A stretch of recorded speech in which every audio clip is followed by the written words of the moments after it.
Montgomery-Steppe has had an early lead in the special election to fill the vacant seat in District 4 on the Board of Supervisors. The San Diego City Council member has 41% of the vote. You see it on your screen right there. Republican Amy Reichert is second with 29%, followed by Amy Reichert and Paul McQuigg at 5% right there. If no candidate receives a majority vote, the top two will go to a runoff election in November. ABC 10 News reporter Perla Shaheen explains the impact on the county.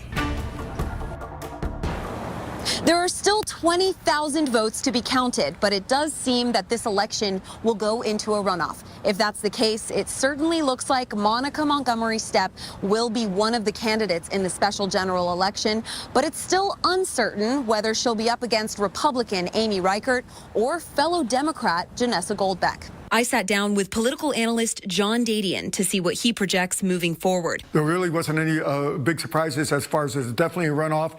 Definitely the two Democrats split the vote, so the Republican got into the runoff. After the redistricting, this is a more Democratic district.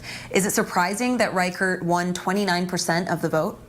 It's absolutely not surprising at all. She was working 24/7 on this campaign. And keep in mind, she ran against Nathan Fletcher before, so she had momentum going into it. What does this mean for the county now that the Board of Supervisors is split down the middle, 2-2, Democrats and Republicans, and they have 3 more months until the runoff?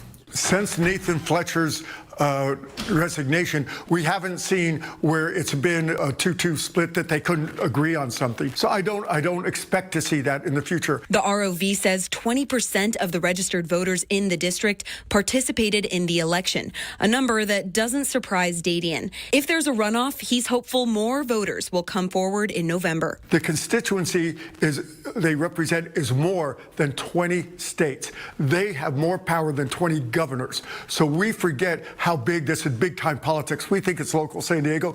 It is big-time politics. Dadian said the board is still waiting to choose the next chief administrative officer.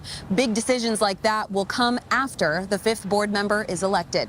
Perla Shaheen, ABC 10 News. The next batch of results come out tomorrow at 5 p.m.